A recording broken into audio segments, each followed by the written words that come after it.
Senhores telespectadores, o nosso programa de hoje é em Viana. Eu sinto sempre a vontade de dizer simplesmente Viana. Acho que não é preciso mais nada.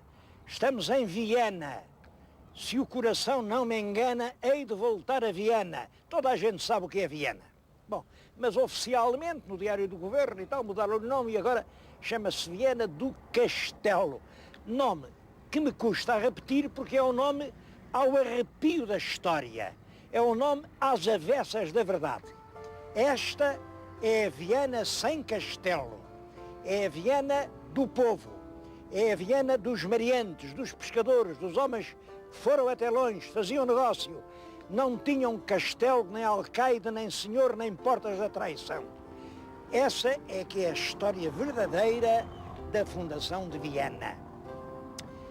Foi no ano de 1258, passou aqui o rei Dom Afonso III. Nosso Dom Afonso III é um grande rei, ele é o pai do Dom Dinis, mas é um grande rei. E esses dois reinados, Dom Afonso III e Dom Dinis, são um período de enorme desenvolvimento da nação portuguesa. O reinado de Dom Afonso III é mal conhecido e, sobretudo, anda envolto em lendas inexatas. Inventaram a história de uma conspiração dos bispos para entregar o reino ao Dom Afonso III, tirando ao irmão. O irmão era o bondoso Dom Sancho II, coitado do Dom Sancho, viu-se sem poder, teve que ir morrer lá para longe, para Toledo. Tudo isso é uma lenda, sem verdade.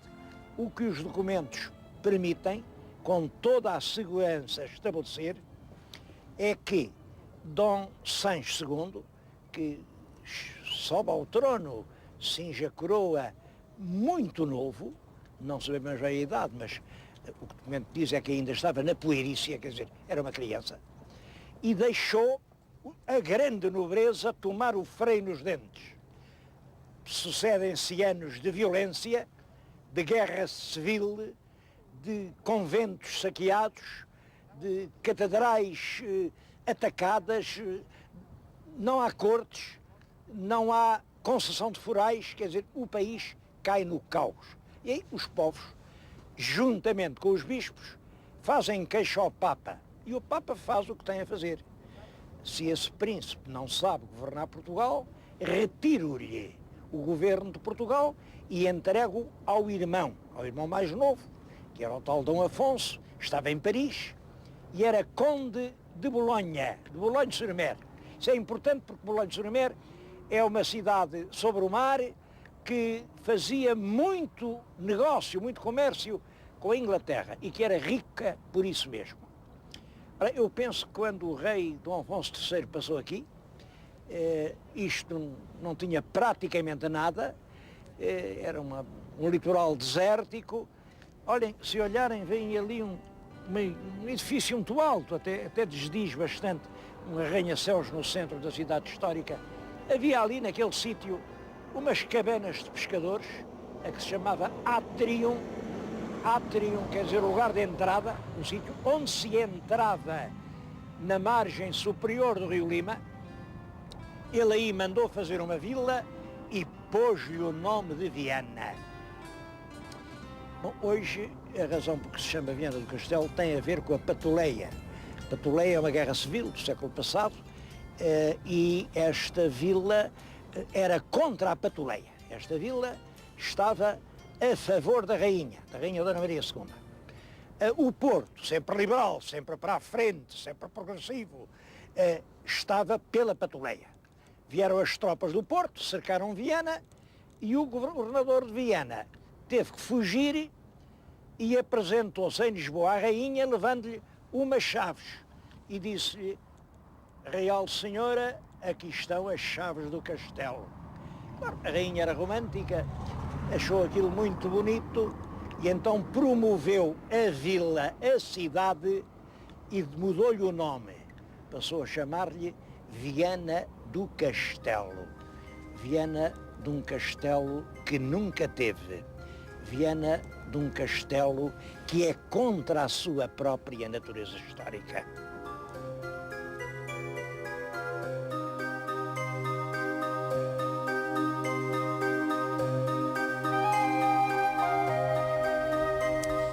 Bom, mas é claro, hoje tudo isso são águas passadas. É curioso, em todo caso, refletir nisto. O novo nome, Viana do Castelo, não é muito antigo. Data de 1848. Pois bem, realmente, mais tarde, em 93, portanto, passados apenas 145 anos, houve um Presidente da Câmara que quis voltar a chamar só Viana à terra. Isso provocou uma reação que ele perdeu as eleições. Quer dizer, toda a gente se tinha habituado ao novo nome e não passava sem ele. É curioso porque os portugueses são realmente muito conservadores e às vezes passam longos anos sem que eles se habituem. Por exemplo, há mais de 200 anos, o senhor Marquês de Pombal proibiu o uso da sebenta na universidade. E há muitos senhores professores que continuam a usar sebentas. Também há mais de 200 anos, o senhor Marquês de Pombal mudou o nome ao Terreiro do Paço e chamou-lhe Praça do Comércio. Quem é que hoje chama Praça do Comércio ao Terreiro do Paço? Só os camponeses quando vão a Lisboa, é evidente. Quer dizer, para certas coisas, o português é terrivelmente conservador e não lhe entram no ouvido. Para outras, como esta de Viana de um castelo que eles nunca viram, isso adaptaram-se inteiramente e já ninguém vai mudar isso. Eu hoje vou-lhes falar de Viana. Antes disso queria fazer, como sabem, eu tenho um volume de correio tal que me é completamente impossível responder e peço perdão às tantas centenas de telespectadores em relação aos quais eu estou com dívidas. Abro hoje 4 exceções. Quero agradecer à Câmara Municipal de Caminha, que me manda convidar para uma conferência e diz que o impacto do meu programa sobre o Forte da Ínsula levou as autoridades responsáveis a tomar as providências que desde há muito tempo aquele povo respeitava. Quer dizer, reconhece que o programa foi útil para a terra. Pedem-me para lá ir falar sobre isso e vou com o maior gosto. Tenho outra carta de uma revista em que me comunicam que num júri eu fui designado como a personalidade do ano para a defesa do património. Isto também me tocou dentro. É verdade que eu estou a travar uma batalha. O património não é meu, o património é nosso. Eu estou a defender o que nos pertence a todos e que, pela cobiça sórdida de alguns, ameaça ser destruído. Agradeço muito esta designação que considero honrosa. Tenho aqui uma carta de um querido amigo. Um querido amigo, estou convencido que a este momento ele está a ouvir-me.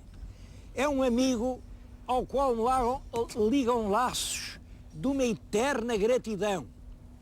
É o meu amigo Mário Henriques dos Santos. É a segunda carta que ele me escreve, mas como veem, ele não me põe remete.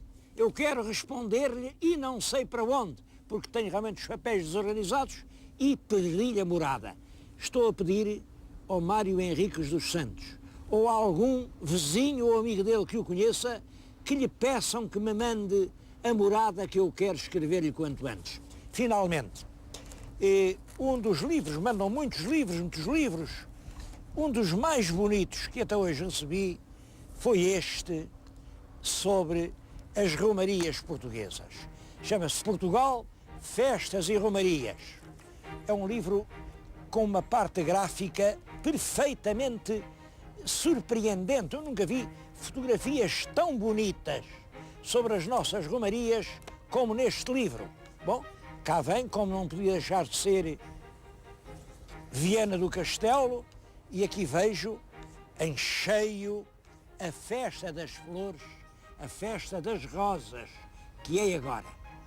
É agora, a procissão é no domingo, eu já cá não estou, mas mesmo assim vamos falar da festa das rosas.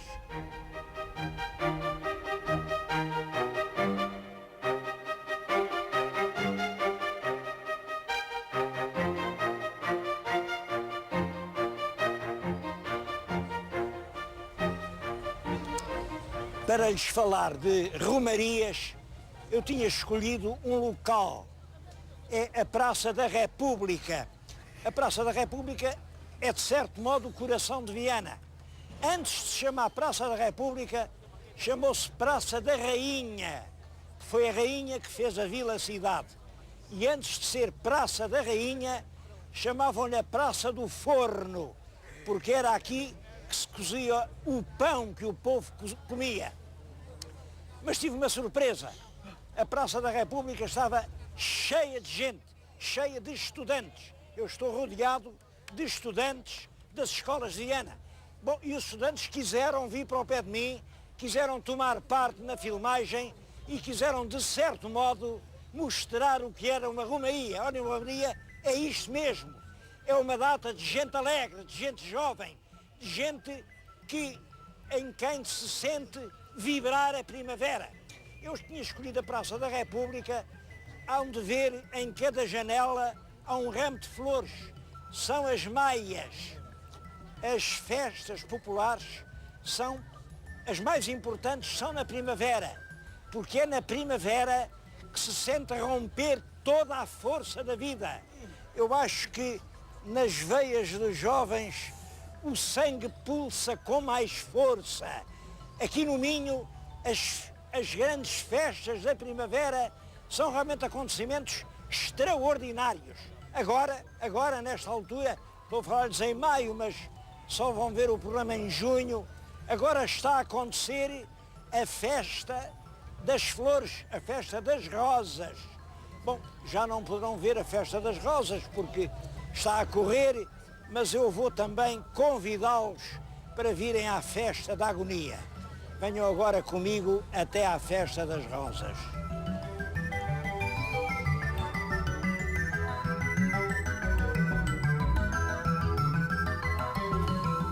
Se o senhor telespectador, na segunda semana do mês de maio, sair de Viana do Castelo e for a Vila Franca do Lima, vê em muitas casas umas bandeiras verdes, bandeiras da cor da esperança. Vê a primeira, segunda, terceira, e vai ver o que querem dizer aquelas bandeiras. Eu vinha na estrada, vi as bandeiras, fiquei espantado. Mas o que é que aquilo quer dizer? Até que, numa casa que já devia ser das últimas, porque já fica muito perto da aldeia, entrei e perguntei. Eu nem precisei de perguntar. Olhem, o que eu vi foi logo isto. Vi uma mordoma. São as casas das mordomas. Esta mordoma é a Sandra Alves. Ela, a família, a vizinhança, os amigos, assumiram a obrigação de fazer um cesto de rosas. O cesto de rosas está aqui. Estão aqui os amigos a cavalo. Só tem que estar pronto no domingo. E reparem, cada cesto tem um desenho e um tema que é rigorosamente secreto. Toda a gente que aqui está jurou não revelar o que é que o cesto representa. Bom, há uns que têm figuras, podem ter o Dom Afonso Henriques, ou podem ter o Dom Afonso Roupinho, ou podem ter a Sete Coimbra, ou podem ter... Tem tanta coisa. Eu acho que tive sorte na porta onde bati, porque este é emocionante. Este cesto é inspirado na filosofia do jubileu. Como sabem, o jubileu marca os 2000 anos do nascimento de Cristo. Bom, e o que este desenho representa é que os homens morrem, as verdades ficam e a fé é eterna. É um desenho feito aqui por estas pessoas, pela família, e penso que não há... Eu não me encontrei ainda, e olhem que já fui a Roma este ano, ainda não encontrei nenhuma maneira mais comovida e mais tocante de evocar a verdade do jubileu. Eu estou a falar nisto comovido. Vou-lhes apresentar a família que vai apresentar na festa das rosas este vaso de flores. Esta é uma irmã da mordoma, que é licenciada. Agora, junto de mim, tenho a mordoma. Esta é a mãe da mordoma. Este é o pai. E esta a outra irmã, que também é licenciada.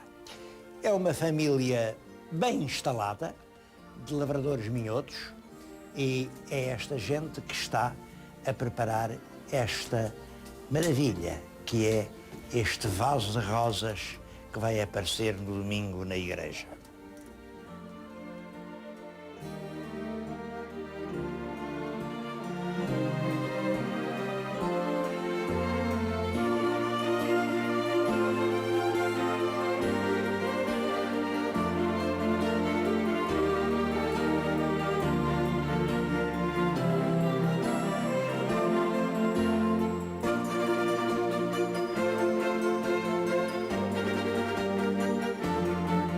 Festas da agonia. Sabem que a agonia são os últimos momentos, é quando se expira. Que nome é este para dar a uma festa? Eu percebo perfeitamente as festas da primavera, festas quando todos os sentimentos parece que estão em riste, quando a gente jovem sente o sangue com mais força a latejar nas veias. Agora, agonia. Como é que se pode fazer uma festa ligada à ideia de agonia? Todas estas coisas têm a sua explicação e é bom pensar sobre elas.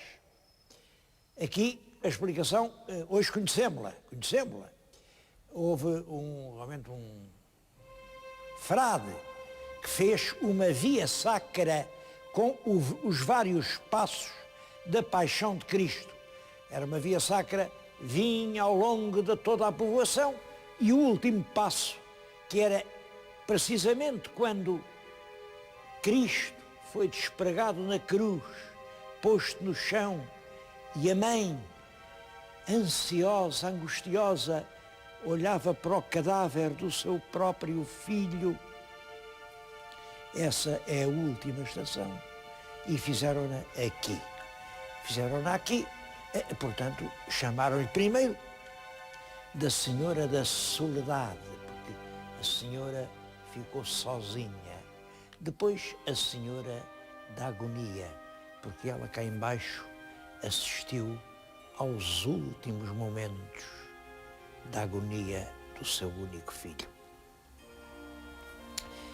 Era uma pequena ermida no alto do monte, por sinal, nesse monte, isto tinha a ver com agonia. Era aqui, neste monte, que se erguiam as forcas, nas quais se enforcavam os criminosos. Mas a gente que andava no mar, ao longe, via aquela pequenina capela branca e fazia votos. Se conseguisse ultrapassar a barreira das ondas, se chegasse à terra, salvasse as vidas das terríveis tempestades do Atlântico, vinham aqui em procissões, de joelhos, mostrar o seu agradecimento. Foi assim que a Senhora da Agonia se tornou a grande romaria dos pescadores portugueses. É, sem dúvida nenhuma, a maior das romarias do Alto Minho. E eu penso mesmo que, talvez depois de Fátima, seja esta, ainda hoje, a maior das romarias portuguesas.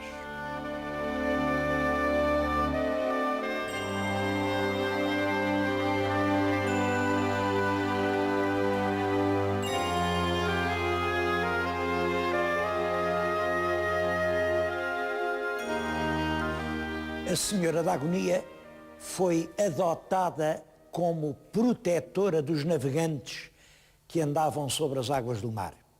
E fez muitos milagres. Estes ex-votos que estão aqui falam de cenas marítimas.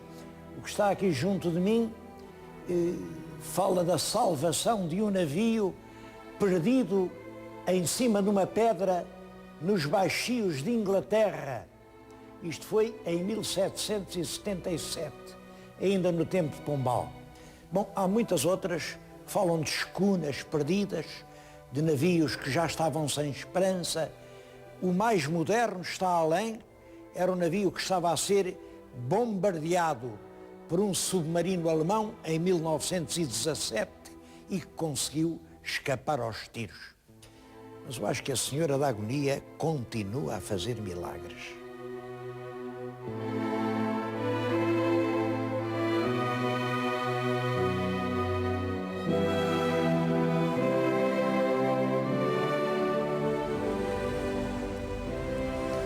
Esta devoção da Senhora da Agonia continua muito viva. Encontrei aqui no santuário uma senhora que chegou hoje do Brasil, onde estão a fazer um santuário em honra da Senhora da Agonia. Mas peço-lhe a ela que nos conte isso, o que é que se passa no Brasil. Pois não. A devoção à Nossa Senhora da Agonia chegou ao Brasil em 94, por causa dessa imagem, réplica desta que está aqui em Viana do Castelo, que nos foi doada por um português radicado no Brasil, Antônio de Lima Costa, natural de Lanheses. E desde então, foram só graças derramadas, milagres mesmo estão acontecendo no Brasil, e está sendo construído para ela em Itajubá, Minas Gerais, um santuário muito bonito em sua honra, que já está atraindo peregrinos, mesmo antes de ficar pronto, já atrai muita gente. E nós agradecemos a ela, né, que é a dona de tudo isso, a comandante de toda essa obra.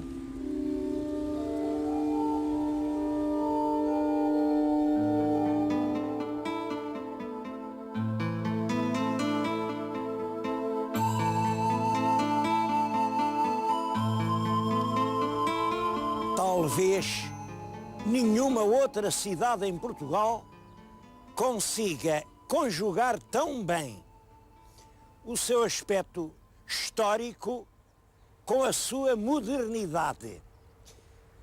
Viana tem um centro histórico que está admiravelmente preservado e que é um verdadeiro álbum de imagens. Temos ali coisas do século XV, como a Catedral, a Casa do João Velho, o Hospital Velho, do século XVI.